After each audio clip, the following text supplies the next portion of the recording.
Hey, are you a 3D VTuber who wants your Twitch animation like these?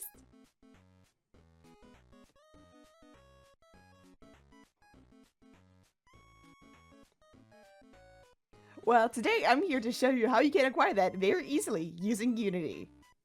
You will need this specific Unity version, because otherwise it will not work and will give you errors and your character will not show up in the programs that you are using. You will also need UniVRM and VSF SDK files, which I'll be linking in the description down below. So, let's move on how to do this. So, the first thing you do is you need to open your Unity and import the files that I will be linking down in the description below, which you need UniVRM to be able to import your VRM model. So once again, this tutorial is for VC face and Vroid avatars.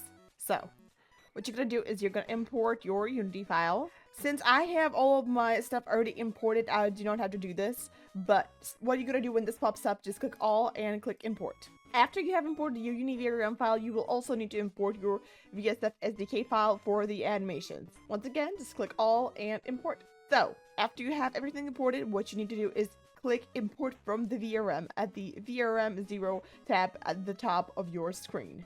So for this test, I will be using my vampire model. Any assets, any presets that I am using, you will be able to find in my Twitch copyright page, where I have linked everything that I'm using for my characters, including outfits, assets, textures, and such.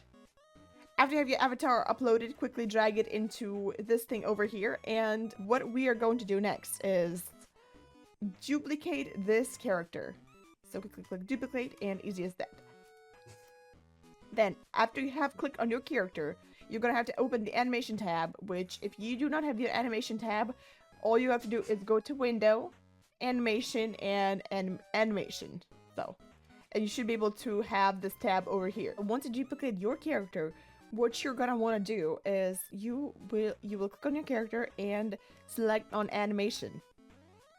Create a new animation. So, I will name this one Blink 2, since I already have one named Blink. After you have done that, all you want to do is you will want to hide your first character. So the one that is not a copy, hide it.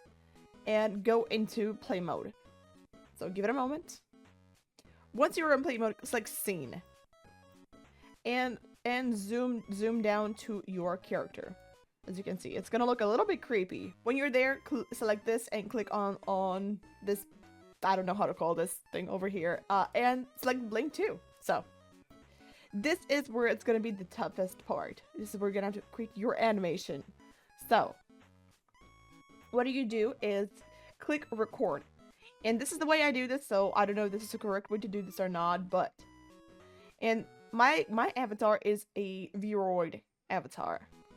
So, what I'm going to do is I'm going to find my ears. Which for me, it's easily just go to root, hips, spine, chest, upper chest, neck, head, and you will see all of my things that are connected to my head. And yeah, you got your ears. So when you're recording, what you're going to do simply is select the thing and rotate them. So what you want to do in the beginning is just to kind of like select where your ears are going to be sitting naturally. So what I like to do is just to move it a tiny bit. So as you can see, it clips over here. So I'll do that with both ears. So that is going to be their starting position. As you can see, we already have an animation going on. So what I do next is I'm going to take my rotate tool and I'm going to rotate the ears slightly. Do the same thing for both ears. I'm going to rotate them slightly and maybe move them up just a tiny bit. Just to have the illusion of them moving up. Or, well, twitching in a way. As you can see, we already have an animation going. So what you're going to do next is you will want to copy these starting points. We're going to go further into the timeline and paste them further away. So, this is how it should look like. As you can see. If you are happy with the way that your animation looks, you can just be done with this and move on to apply the animation, or you can keep tweaking it until you are happy with how it looks like. So, for me, since this is just a tutorial, I will leave it here because this is what I want. So I'm gonna stop the recording and exit out of play mode. Then what you will want to do is you want to hide your duplicate character and unhide your beginning character. So as you can see, this is our character. This is the one with 0 animations.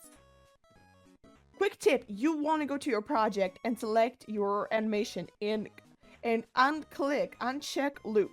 Then click on your character and scroll down on this long list over here. Click add component and look up animation. VSF animations. Once you have done that, select enable preview and add a new thing. Select blink and select your new animation. And that's it. So now if we were to go to play mode and click blink, as you can see, our character's ears move at the top. So I do not know if this would work on a non-VROID VCF model, but if your model is set up similarly, it should.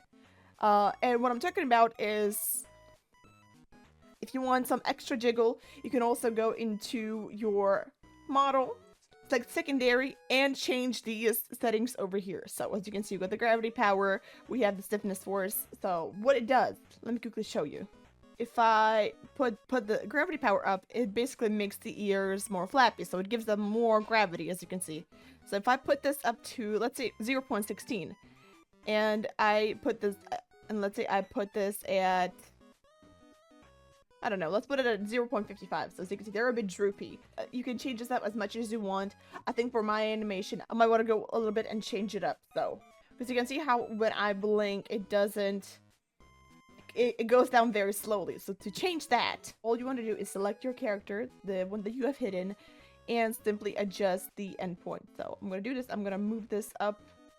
So after the animation is going to quickly go back down to its normal position. So there's a really easy fix. So let's go back to our character and see how this would look like. See? Much better. And yeah, that is about it. You can adjust as much as you want to, and once you are done, all you want to do is click on the VRM or VSF SDK file and just click export and export your character. So as you can see, as I imported, it is working. I'm currently using Neon, which is my preferred program, but it should work with any other 3D VTuber program that you may use. As you can see, it also works on VC Phase. If you're getting errors such as this or this, if you're getting those errors, it means you are probably using the wrong version of Unity. Make sure that you're using this version of Unity if you're getting those errors. As you can see, this is fully customizable. You can do whatever you want, whatever your imagination requires. So, if you enjoyed the tutorial, please leave a like and subscribe. I appreciate you guys, and I will see you next time. Probably with more Dead by Daylight content.